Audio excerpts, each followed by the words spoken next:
Hey everyone. Whew. Well, it's so funny how these thoughts emerge in my head in the way that they do it, in the time that they do. But I was just thinking about something earlier today.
There's a concept that I was introduced to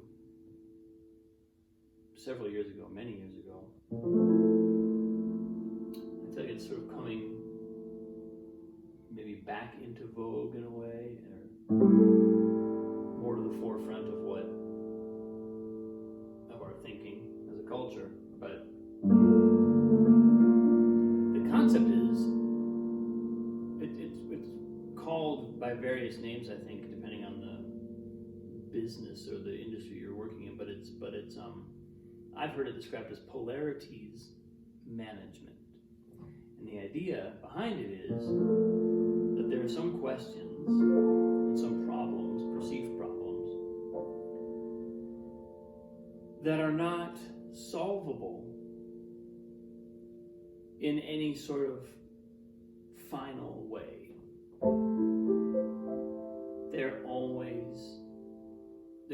They're polarities that are in flux. And a problem, we almost have to redefine the nature of the word problem, because as opposed to conceiving of a problem as just something that's going wrong that needs to be put on the right track, we conceive of a problem as being an area where the natural tension, the natural and unavoidable and healthy tension between two polarities has gotten out of balance to one side, and we need to bring that side, we need to readjust within the polarity, but knowing that we're adjusting within the polarity, knowing that we're not abandoning one half or one pole of the polarity.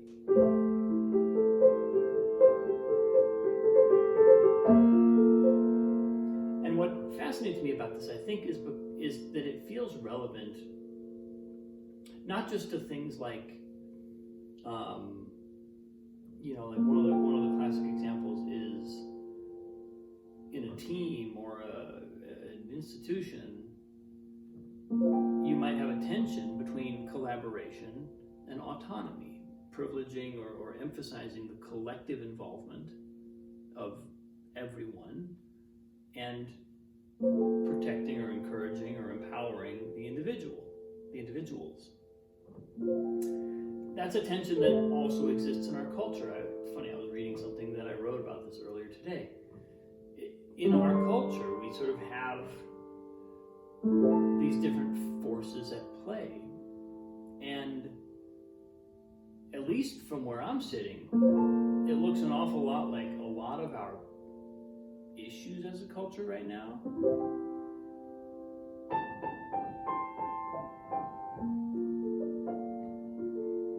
Can be viewed through the lens of polarity.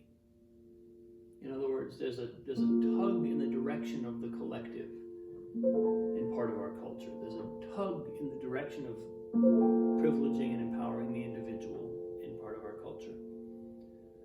As long as those two sides want to destroy each other, we can't really go anywhere. And all of the problems, it's almost like what comes out is this.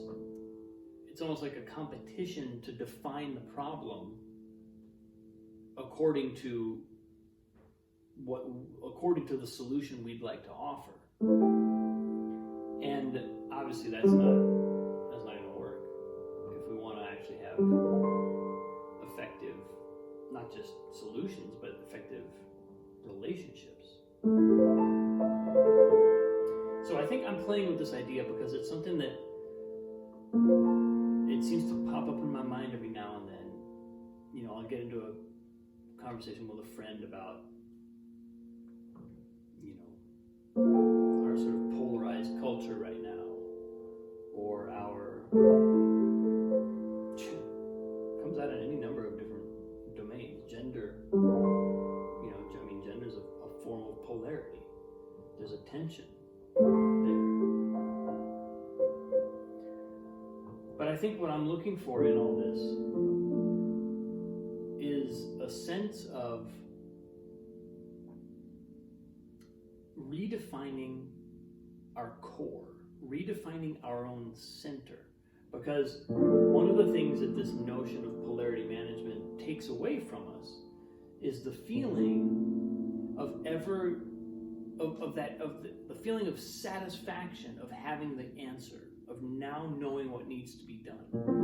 There's the example of the CEO who comes into the company and sees that the organization is all top heavy and it's all top down, and so he comes in and just makes it much more democratic and makes all the decisions happen by consensus. And then a year or two later, the company's running into problems again, and now it's because they can never reach a decision because it takes forever.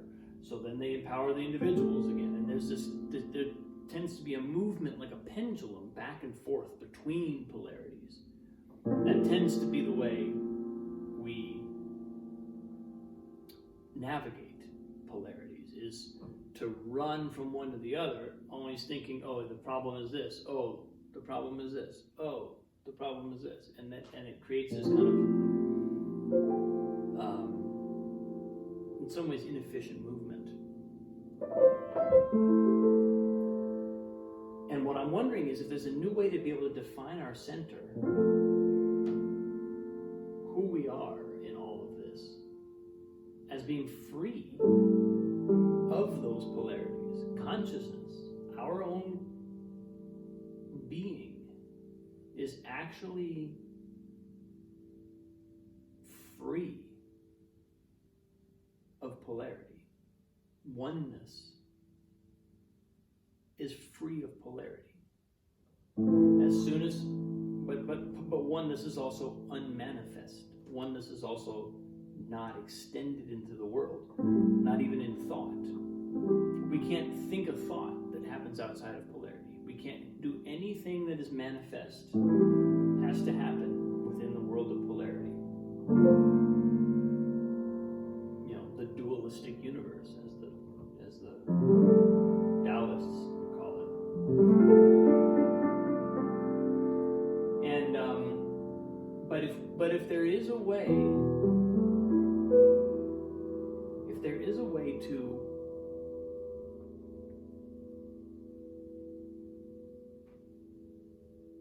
basically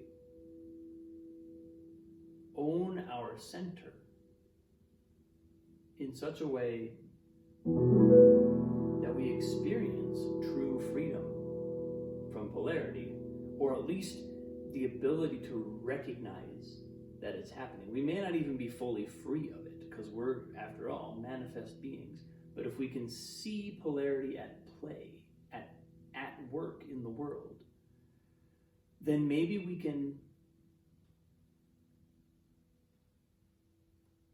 can hold it in a new way. Maybe it doesn't have to be so, maybe our relationship to it doesn't have to be so fixed and rigid, and so in need of a resolution. Maybe we can hold complexity, as I was saying yesterday in my post.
Tell there's more for me to go into here, including kind of getting more specific about how this manifests in my life.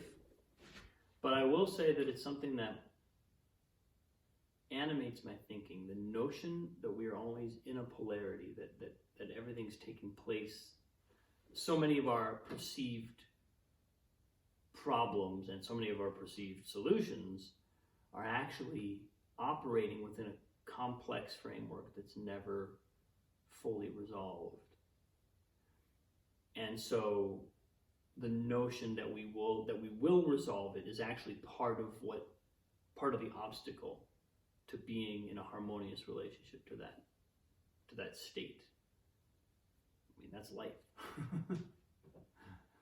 That's life. All of life has this polarity nature to it. And I think I'm bringing it online for myself as a, not merely as a thought experiment, but really as a way of trying to take that lens toward the world in a deliberate way, in a conscious and deliberate way, so that it hopefully alleviates some of the tension around solving problems once and for all, and helps me step into, it's almost like manifesting the awareness of oneness. When we manifest the awareness of oneness in the world, we can see opposites, polarities, as dynamic systems in motion, in constant motion, where the poles co-imply and actually are inherently dependent upon each other. All of a sudden, we're going to be less likely to judge. We're going to be less likely to react with power, in a way that's not adequate or appropriate to the situation.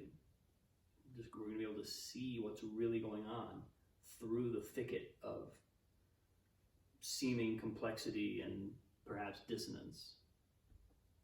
So, just bringing that out in my own awareness as a thing for me to focus on. That's where I am today, people. Thank you for watching. I appreciate you. Have a wonderful day. I'll see you soon.